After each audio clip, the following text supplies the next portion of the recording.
प्रायोजक हैं फास्ट को, जल्दी हो जाना तो फास्ट को बुलाना, और divine Ganga tour and travels, Varanasi की अपनी शान अपनी पहचान। फास्ट स्टोर, यहाँ मिलती है आपको हर सामान सस्ते दाम पर। एक्वा जंगल वाटर पार्क, जब भी हो घूमना तो मिर्जापुर आना। फास्ट न्यूज इंडिया देश का तेजी से बढ़ता न्यूज चैनल, जहां मिलता है 15 लाभ तुरंत जुड़े। डॉक्टर SK सिंह, वरिष्ठ नेत्र सर्जन, जिला अस्पताल Deoria UP. Hotel paradise residency, यहाँ मिलती है हर सुख सुविधाएं। और Manju nursing home, doctor BP Singh, Varanasi का उत्तम अस्पताल। और नारायण दास सर्राफ, यहाँ मिलती है ज्वेलरी की उत्तम वैरायटी। एक बार अवश्य आए। अब पछताए होत क्या जब चिड़िया चुंग गई खेत। जी हां दर्शकों, नमस्कार, मैं प्रभाकर द्विवेदी और आप देख रहे हैं फास्ट न्यूज इंडिया। आप सोच रहे होंगे कि आज मैं इस कहावत को क्यों कह रहा हूं। हालांकि यह बहुत पुरानी कहावत है और इस कहावत का उपयोग कहीं कहीं हुआ करता है अक्सर, लेकिन आज हम इस कहावत का उपयोग क्यों कर रहे हैं, इसको हम आपको बताएंगे और आपको समझाएंगे। लेकिन उससे पहले लेंगे एक छोटा सा ब्रेक और ब्रेक के बाद पुनः वापस आएंगे।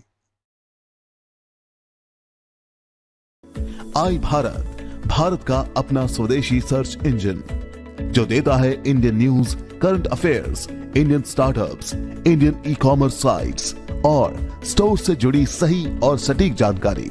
साथ ही छोटे व्यवसायों और स्टार्टअप्स को अधिक बढ़ावा, ताकि वे अंतर्राष्ट्रीय बाजार में अपनी जगह बना सकें। तो आओ आई भारत के साथ लिखें एक ऐसा कल, जहां कदमों से मिले कदम और हर घड़ी हर पल रफ्तार पकड़े हम। Visit iBharat.org, download the app from Play Store. Break के बाद एक बार पुनः आप सभी दर्शकों का स्वागत है और फिर से वही बात दोहराऊंगा, अब पछताए होत क्या जब चिड़िया चुंग गई खेत। अब हम इसके बारे में आपको बताएंगे कि आज हम इस बात को क्यों कह रहे हैं। और आज दर्शकों हम इस बात को कह रहे हैं स्वास्थ्य विभाग पर। स्वास्थ्य विभाग जिससे सबको रूबरू होना पड़ता है कहीं ना कहीं, चाहे स्वतः, चाहे रिश्तेदारों को, चाहे मित्रों को, किसी न किसी माध्यम से आपको हॉस्पिटल जाना ही पड़ता है। चाहे भर्ती होने जाना पड़ता है, चाहे किसी को देखने जाना पड़ता है। लेकिन आप तब हैरान हो जाते हैं जब यह सुनने को मिलता है कि ऐसा आपका मित्र, ऐसा आपका रिश्तेदार, ऐसा कोई जान पहचान का व्यक्ति जो बीमार हुआ और आसपास के हॉस्पिटल में भर्ती हो गया और डेथ कर गया, यानी मर गया। उसके बाद मचती है बवाल, होती है तोड़ फोड़ और मामला निकल के आता है झोला छाप डॉक्टर का। लेकिन फिर वही बात कहूंगा कि अब पछताए होत क्या जब चिड़िया चुंग गई खेत, यानी बीमार हुआ व्यक्ति जब स्वर्गवास हो गया तो तोड़ करो चाहे फोड़ करो चाहे क्लेम करो, होगा क्या? कुछ नहीं होना है।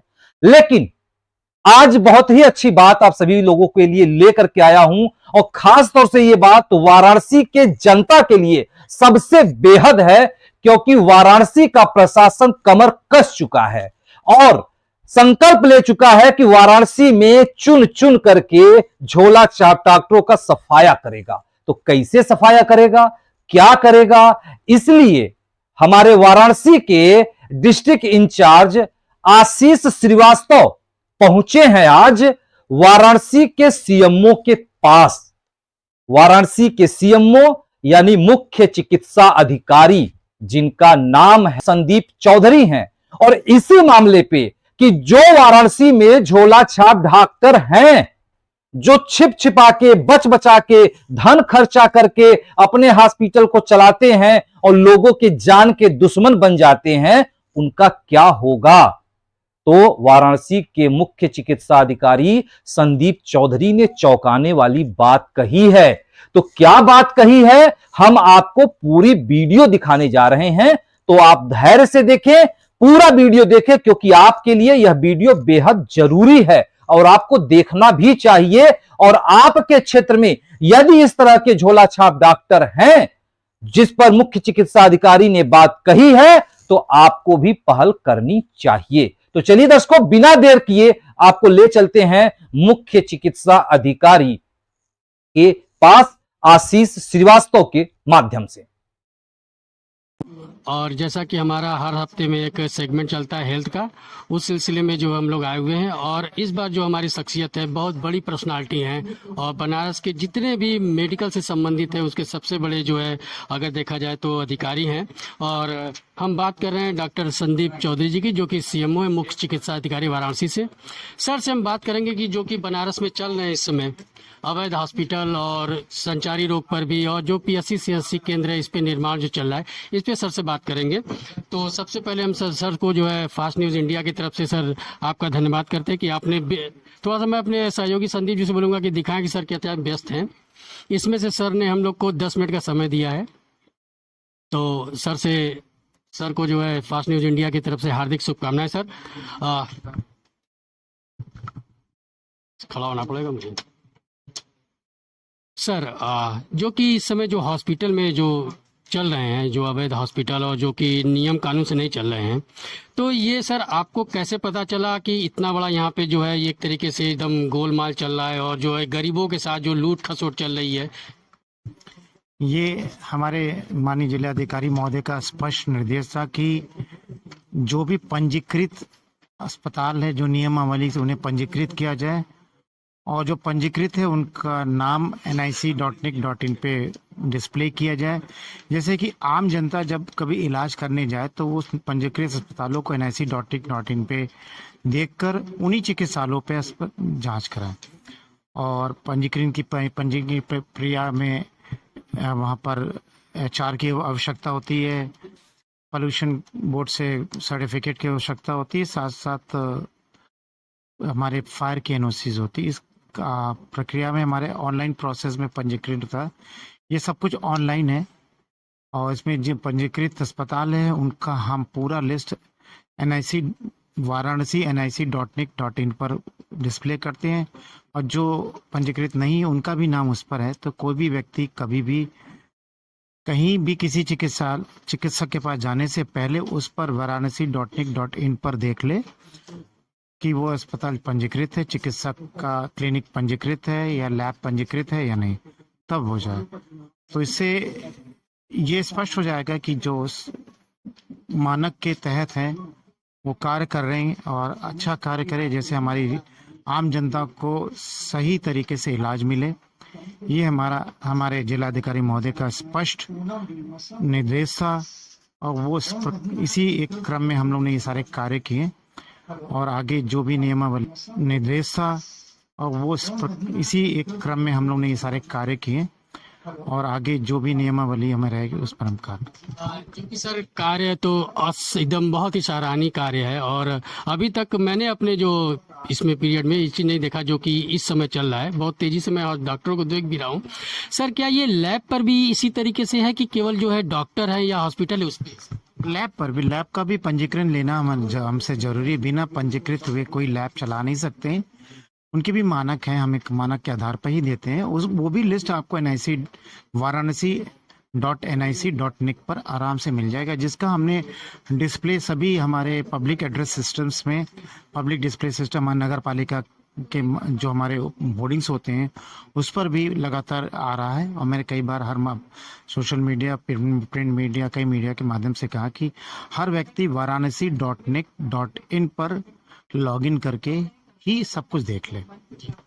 सर कुछ दिनों से मैंने देखा है कि जैसे ऑपरेशन शुरू होने से पहले, जो आपने ऑपरेशन शुरू किया उससे पहले देखा है कि बहुत से हॉस्पिटल जो है सर कि आयुर्वेद है, AY आयुर्वेद है, लेकिन उनके क्या, मैं नाम अभी नहीं बताऊंगा सर क्योंकि मैं भी कंफर्म हो जाऊंगा आपसे, तो क्या उनको सर ये राइट्स है कि वो जस्ट लाइक एक MBBS डॉक्टर की तरह ऑपरेशन कर सके और ये चीज़ें कर सके, ICU स्थापित कर सके, ब्लड बैंक रख सके? क्योंकि सर बहुत से हॉस्पिटल में नाम बताऊंगा आपको स्लॉटर हाउस की तरह से चल रहे हैं। इस पे अपनी टिप्पणी यही दे सकता हूँ कि जब हम पंजीकृत करते हैं तो पहला हमारा होता है कि HR अवेलेबल ह्यूमन रिसोर्स, वो एक MBBS व्यक्ति होना चाहिए। उससे आधार कार्ड भी लेते हैं और उनसे एफिडेविट भी लेते हैं कि हम इस चिकित्सालय में कितने घंटे काम कर रहे हैं। ये प्राय देखा गया कि एक व्यक्ति का 4-5 जगह पे रहता है, तो उसको भी हम लोगों ने कट डाउन किया कि एक व्यक्ति एक समय अगर फुल टाइम कर रहा है तो दूसरी जगह फुल टाइम नहीं कर सकता, तो वो भी इस पोर्टल पे फिल्टर करने पे आ जाता है। तो इस हिसाब से लगभग 300 के आसपास हम लोगों ने रद्द भी किए हैं। रही बात आयुर्वेद या अन्य पद्धति के लोगों का रजिस्ट्रेशन, उनके अपने अलग सिस्टम से होता है और वो उनके अपने अलग अधिकारी वो अपना रजिस्ट्रेशन करा के, लेकिन वो एलोपैथ की प्रैक्टिस करने के लिए अधिकृत नहीं है। सर अब हम थोड़ा सा आते हैं संचारी रोग पे सर, जो कि संचारी रोग बहुत तेजी से फैला हुआ है सर, और डेंगू का जो दीनदयाल में एकदम लाइन लगी हुई है और ये चीज़ लगा है, तो उसके रोकथाम के लिए प्रशासनिक जो आपके लेवल से क्या क्या प्रोग्राम चल रहे हैं और सर कहाँ कहाँ चल रहे हैं? हमारा संचारी रोग प्रोग्राम 1 अक्टूबर से चल रहा है। फैला हुआ है सर, और डेंगू का जो दीनदयाल में एकदम लाइन लगी हुई है और ये चीज़ लगा है, तो उसके रोकथाम के लिए प्रशासनिक जो आपके लेवल से क्या क्या प्रोग्राम चल रहे हैं और सर कहाँ कहाँ चल रहे हैं? हमारा संचारी रोग प्रोग्राम 1 अक्टूबर से चल रहा है 31 अक्टूबर तक, और 27 तारीख से लेकर अभी 21 तारीख तक हमारा दस्तक प्रोग्राम भी है। संचारी रोग प्रोग्राम हमारा ये माननीय मुख्यमंत्री जी का विशेष रुचि होती है इसमें, खासतौर पर वाराणसी के लिए उनका एक विशेष लगाव रहता है। इस संदर्भ में इस संचारी प्रोग्राम में और इंटर डिपार्टमेंटल प्रोग्राम होता है, जैसे कि हमारा मत्स्य विभाग, हमारा DPRO, नगर निगम, एक अन्य विभाग भी साथ में कार्य कर, शिक्षा विभाग, तो सामूहिक तौर पर ये 12 विभाग से मिलकर ये कार्यक्रम होता है, जो पूर्व संचारी कार्यक्रम के तहत साफ सफाई, प्रचार और हर एक व्यक्ति को इस चीज़ का लाभ है। साथ दस्तक प्रोग्राम के तहत हमारी आशा बहनें घर घर जाकर लोगों को शिक्षित करती हैं संचारी प्रोग्राम के बारे में बताने, साफ सफाई के लिए, खासकर मच्छरों के जन्य पे मच्छरों के प्रजनन पर विशेष तौर पर विशेष बताया जाता है। और साथ साथ और भी हमारे 5 और बीमारियों के बारे में, जैसे LI, ट्यूबरकुलोसिस और कुपोषित बच्चों को भी चिन्हित करती हैं। इस हिसाब से ये पूरी लाइन लिस्टिंग बनती है हमारी।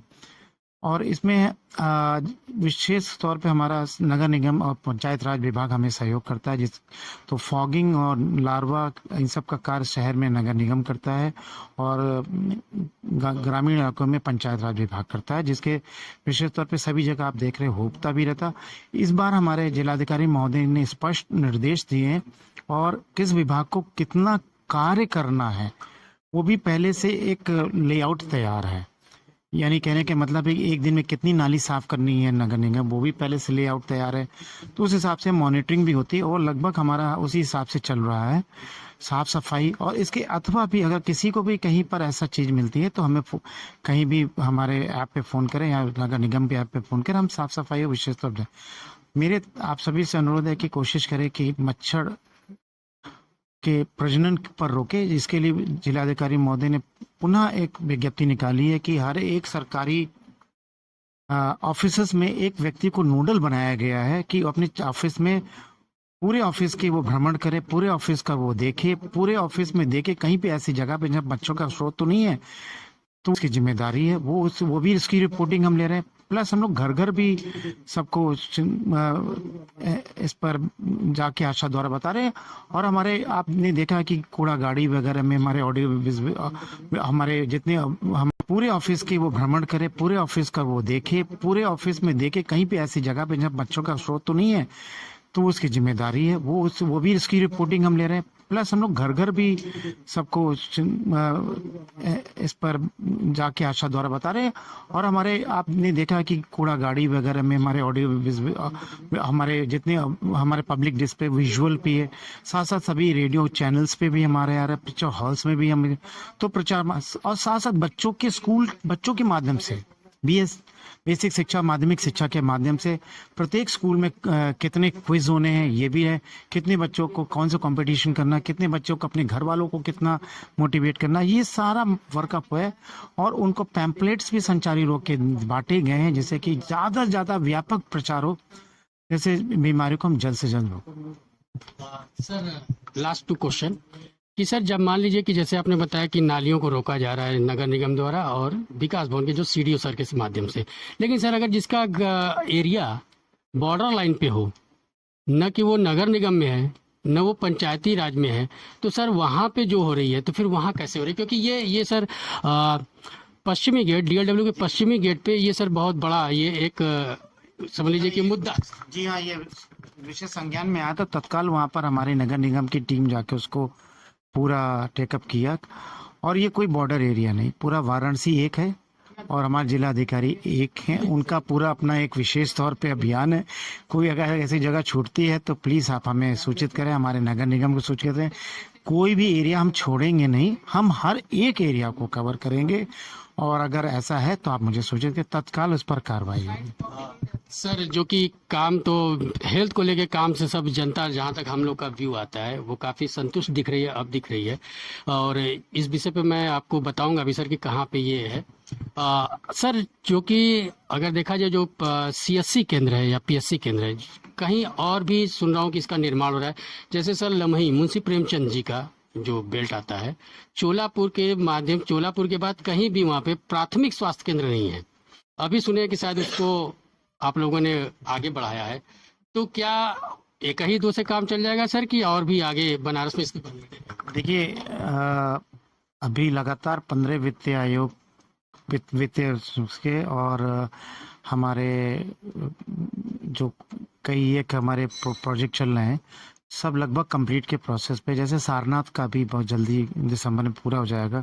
रही बात नहीं PSC नहीं प्राथमिक स्वास्थ्य केंद्र बनाए, वो तो गवर्नमेंट का मानक है 50,000 की पॉपुलेशन या 5 किलोमीटर की दूरी होनी। 12 किलोमीटर के बाद हाँ, तो बीच में जहाँ देखा जा रहा है तो एक पॉपुलेशन भी देखा जाएगा, डिस्टेंस भी देखा जाता है, उस हिसाब से भी होता है। तो अभी कई नए सब सेंटर्स भी बन रहे हैं। अर्बन में 48 नए सब हेल्थ एंड वेलनेस सेंटर बन रहे हैं और रूरल में हमारे 42 सैया के बेड, 22 सैया के बेड और 6 सैया के बेड के भी पूरे विस्तार हो रहा है और अति शीघ्र हम उसको कंप्लीट करने की कोशिश में हैं। सर लास्ट सवाल कि जो कोरोना का वैक्सीन लगा सर, लास्ट सवाल है ये फिर से सर। सबसे पहले मैं तो हमारे व्यूअर्स मुझसे ये पूछते हैं कि जो हम लोग को सेकेंड डोज लगे उसकी ड्यूरेशन क्या है, लास्टिंग क्या है? तो जैसे हमने सर लास्ट ईयर लगाया था, तो क्या ये 2 साल 4 साल की तरह काम करेगा या तो लाइफ टाइम है? देखिए ये स्रोत का विषय है। आप सेकेंड डोज का थर्ड डोज भी लग गई है, बूस्टर डोज नहीं, प्रिकॉशन डोज सब कैसे कह लीजिए आप। तो बूस्टर तो सेकेंड डोज भी, थर्ड डोज ये तो शोध का विषय है। अभी 4 डोज भी कुछ कंट्रीज में ट्रायल किया गया, लेकिन वहाँ ट्रायल सही नहीं थे। लेकिन अभी जहाँ तक देखा जाए, कोविड का कंप्लीट प्रोटेक्शन बहुत व्यापक रूप में किया गया है सरकार के द्वारा, निःशुल्क वैक्सीनेशन का। और अभी हम प्रिकॉशन डोज को भी पर्याप्त मात्रा में 18 प्लस के लोगों को मुफ्त माननीय प्रधानमंत्री जी के द्वारा 75 दिन आज़ादी के अमृत उत्सव पे ये किया गया था, जिसमें हमने बहुत अच्छे तरह से कवरेज किया। और अभी भी अगर किसी को प्रिकॉशन डोज की जरूरत है, हमारे पास में पर्याप्त मात्रा, हम बीच बीच में उन्हें दे भी सकते। कहने का मकसद है कि ये तो शोध का विषय है कि कब तक का है, कितना है, ये तो साइंटिस्ट के लेवल की चीजें हैं। लेकिन अब सर थोड़ा सा जो कि आप इतने अनुभवी, तो कुछ जैसे 2 साल 3 साल तो हम लोग कवर कर ही लेंगे, फिर हर चीज तो कवर हो जाए। लेकिन ये कहना हम संभव कि अकेले उसी से, लेकिन हमें कोविड प्रोटोकॉल को भी मानना है और साफ सफाई पे विशेष ध्यान देना। उम्मीद करते हैं कि हम अच्छे से कवरेज में, और अभी थोड़ा कितना अच्छी तरह से बचाव रखेंगे उतना हम स्वस्थ भी रहेंगे। सर ऑपरेशन इंद्रधनुष, उसके तहत जो काम हुआ वो सराहनीय काम थे, लेकिन इधर बीच ऑपरेशन इंद्रधनुष काफी नीचे आया है, जो कि हमारे मानक पे भी नहीं बैठता है। तो क्या इसके कुछ विशेष कारण थे? और दूसरी बात है सर कि अभी तक निमोनिया का वो ऑपरेशन इंद्रधनुष में शामिल नहीं किया गया है, ऐसा क्यों सर? क्योंकि ये काफी बहुत तेजी से बच्चों में फैलता है। देखिए साइंटिफिकली मैं आपको ये बताना चाहता हूँ कि जो निमोकोकल निमोनिया के वायरस ये सब होते हैं, ये हर 6 महीने पे अपना स्ट्रेन बदलते हैं। तो निश्चित तौर पे एक वैक्सीन लाना मुश्किल है, निश्चित तौर पे। लेकिन अभी ऑपरेशन इंद्रधनुष काफी नीचे आया है, जो कि हमारे मानक पे भी नहीं बैठता है। तो क्या इसके कुछ विशेष कारण थे? और दूसरी बात है सर कि अभी तक निमोनिया का वो ऑपरेशन इंद्रधनुष में शामिल नहीं किया गया है, ऐसा क्यों सर? क्योंकि ये काफी बहुत तेजी से बच्चों में फैलता है। देखिए साइंटिफिकली मैं आपको ये बताना चाहता हूँ कि जो निमोकोकल निमोनिया के वायरस ये सब होते हैं, ये हर 6 महीने पे अपना स्ट्रेन बदलते हैं। तो निश्चित तौर पे एक वैक्सीन लाना मुश्किल है, निश्चित तौर पे। लेकिन अभी जैसे कुछ हम लोग हमारे हेल्थ केयर वर्कर्स हैं, उनको हम प्रोटेक्ट कर रहे हैं और अभी ऐसी कोई व्यापकता नहीं है। तो निमोनिया को इसीलिए एक रूटीन वैक्सीनेशन पे लाना पूर्णतः संभव नहीं है, क्योंकि ये वायरस जो है बहुत जल्दी स्ट्रेन बदलता है हर 6-6 महीने पे। तब तक वो साइंस के लैब में, पुणे के लैब में जाकर स्टडी होती है, तब तक वो दूसरा रूप ले लेता है। तो उस पर ये कि हम लोग स्वस्थ, अपने सभी बच्चों को स्वस्थ रखें, बचाव करें, वो ज़्यादा जरूरी है। तो सर इस समय जो इंद्रधनुष चल रहा है वो थोड़ा सा सर जिस हिसाब से चलना चाहिए उस हिसाब से नहीं चल रहा है। ये मैं ब्लॉक भी बता दे रहा हूँ सर। काशी विद्यापीठ ब्लॉक है और सेवापुरी ब्लॉक है और हरंगा ब्लॉक है। अभी हमारा संचारी रोग प्रोग्राम के तहत ये पूरी लाइन लिस्टिंग हो रही है, हेड काउंटिंग हो रही है। ये पूरा पहना हमारा संचारी रोग प्रोग्राम 10 का प्रोग्राम, ये हेड काउंटिंग हो रही है। इसके बाद ही इंद्रधनुष प्रोग्राम हमारा चलता है। इसके होने के बाद हम इंद्रधनुष प्रोग्राम में आ जाएंगे और किसी को भी वंचित नहीं करेंगे वैक्सीनेशन से। अभी आप सर जो मुख्य बनारस के मुख्य चिकित्सा अधिकारी सीएमओ सर को सुन रहे थे, संदीप चौधरी सर को, और सर से जो चीज़ें मिली है सारे लोगों के लिए हमारे व्यूवर्स इसका ध्यान दें कि जो भी हॉस्पिटल में जाएं उसका वो देख लें कि रजिस्ट्रेशन है कि नहीं। ऐसे बहुत से डॉक्टर लोग हैं जो कि आयुर्वेद के हैं लेकिन वो चलवा रहे हैं एलोपैथ की हॉस्पिटल, वो भी सर ने बताया है। फिर नेक्स्ट में हम एक अलग पर्सनालिटी से मिलेंगे, तब तक के लिए धन्यवाद।